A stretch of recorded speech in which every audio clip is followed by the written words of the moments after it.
Olá, meu nome é Calma Moreira Batista, tenho 20 anos, sou estudante do sexto período de Engenharia de Software na Inatel e hoje, no dia 3 de julho de 2025, venho por meio deste vídeo me apresentar a você que está conhecendo meu portfólio e está em busca de um profissional comprometido, apaixonado por tecnologia e com muito conhecimento prático.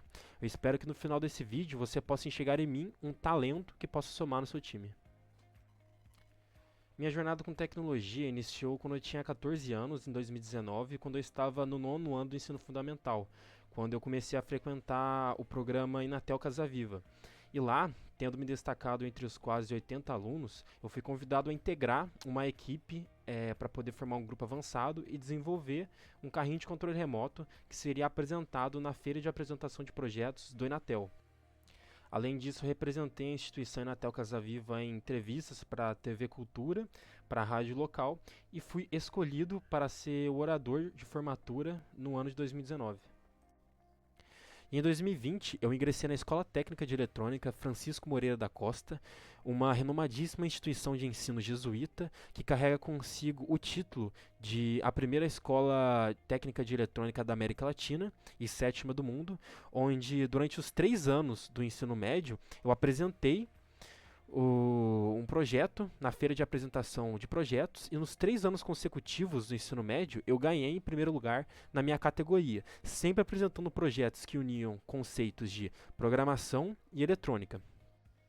Em 2020, no primeiro ano do ensino médio, eu continuei com o projeto do ano de 2019, que era o carrinho de controle remoto, e reapresentei ele na feira de apresentação de projetos da ET com algumas melhorias. E isso resultou na minha premiação, certo? Em que eu ganhei em primeiro lugar na minha categoria na feira de apresentação de projetos. No ano de 2021, já no segundo ano do ensino médio, eu quis desenvolver um projeto um pouco mais complexo e que tivesse um maior impacto dentro do contexto que a gente estava vivendo, que era o contexto de pandemia. E um grande problema da pandemia, que a pandemia nos trouxe, era que muitas pessoas estavam morrendo em casa, sem acompanhamento médico, por conta do Covid-19, justamente porque as pessoas que contraíam o Covid ou que estavam dentro do grupo de risco não podiam sair de casa. E elas acabavam, por conta de alguma complicação, morrendo dentro de casa, sem nenhum familiar saber, sem o hospital da região saber. E aí nós desenvolvemos uma roupa, que essa roupa era capaz de medir os sinais vitais do usuário, como oxigenação sanguínea, frequência respiratória, frequência cardíaca, temperatura corporal e inclinação corporal.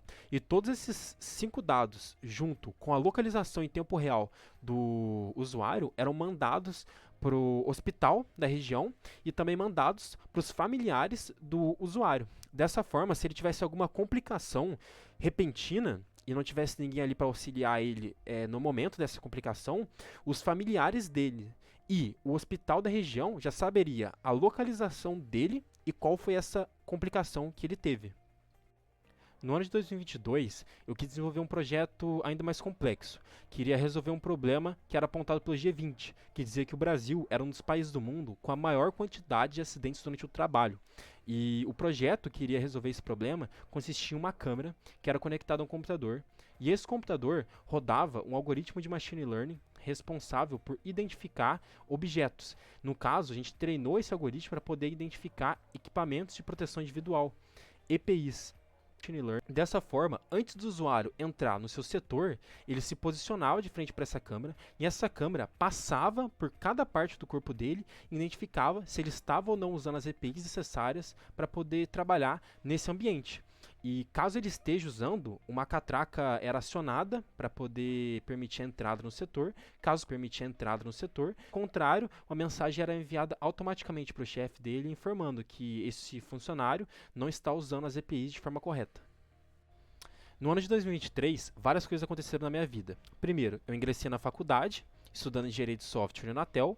Segundo, eu obtive meu primeiro emprego, trabalhando como teleoperador de suporte técnico na JFL Alarmes, prestando suporte para configuração, programação e instalação de equipamentos de segurança eletrônica, como centrais de alarmes, câmeras de segurança, DVRs, interfones, porteiros, PABX, centrais de comunicação, todo tipo de equipamento relacionado à segurança eletrônica.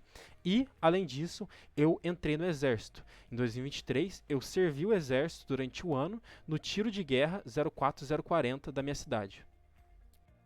Um detalhe que eu gostaria de salientar é que, além de eu terminar o meu ano de serviço militar obrigatório com uma carta de recomendação assinada diretamente pelo meu superior hierárquico, o subtenente de infantaria Ricardo Costa Divino, eu recebi um diploma de honra ao mérito do Exército, que mostra que durante todo o ano de serviço militar eu cumpri com êxito todas as tarefas que me foram atribuídas.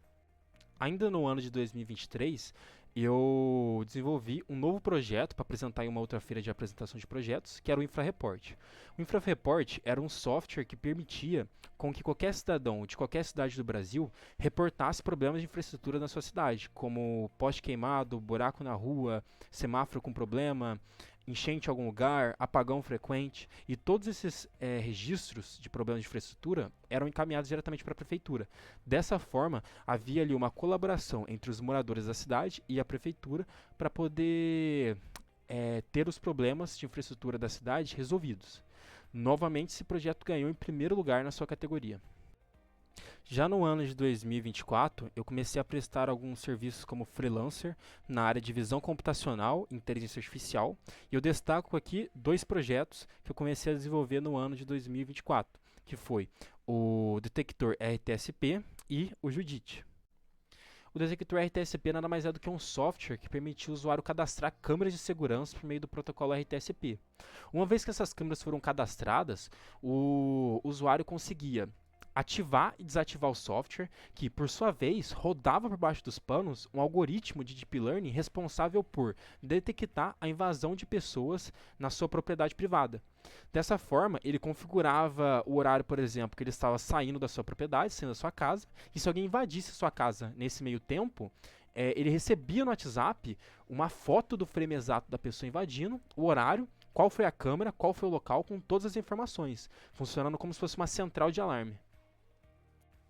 Já o Judite era um serviço de resposta automática via inteligência artificial com contexto customizável. O que isso significa? Isso significa que você conseguia vincular ao Judite o seu WhatsApp, Messenger ou Direct do Instagram, e uma vez que você vinculou um desses três canais ao Judite, a IA interceptava qualquer mensagem que era recebida nessa sua conta e ela, utilizando tudo que foi ensinado para ela sobre o seu negócio, ela conseguia vender para o cliente final. Então, se a sua empresa tem, por exemplo, um portfólio, um catálogo de produtos, você conseguia literalmente dar o catálogo para a IA ia entender o que era cada produto e iria entender de forma automática a demanda do cliente e iria vender para ele tudo 100% automático. Quando o assunto é linguagem, eu digo que eu tenho mais proficiência em Python, JavaScript e TypeScript, por mais que já tenha desenvolvido projetos com outras, como HTML, CSS, C, C++, C Sharp e Java. Quando o assunto são frameworks, eu trabalho com muita frequência com Flask, Express, React, Next, MediaPipe, OpenCV, YOLO, e quando eu necessito criar algum modelo de machine learning, eu utilizo o TensorFlow e o Scikit-learn com muita frequência. Quando o assunto é banco de dados, eu posso dizer que já desenvolvi diversos projetos com diversos bancos de dados diferentes, tanto relacionais quanto não relacionais, como o SQLite, MySQL, MariaDB, MongoDB, Firebase, Quadrant, o Neo4j. Bom, basicamente essa foi a minha apresentação. Se você está procurando por alguém que vai entregar resultados de qualidade, pode entrar em contato, pois eu estou à disposição.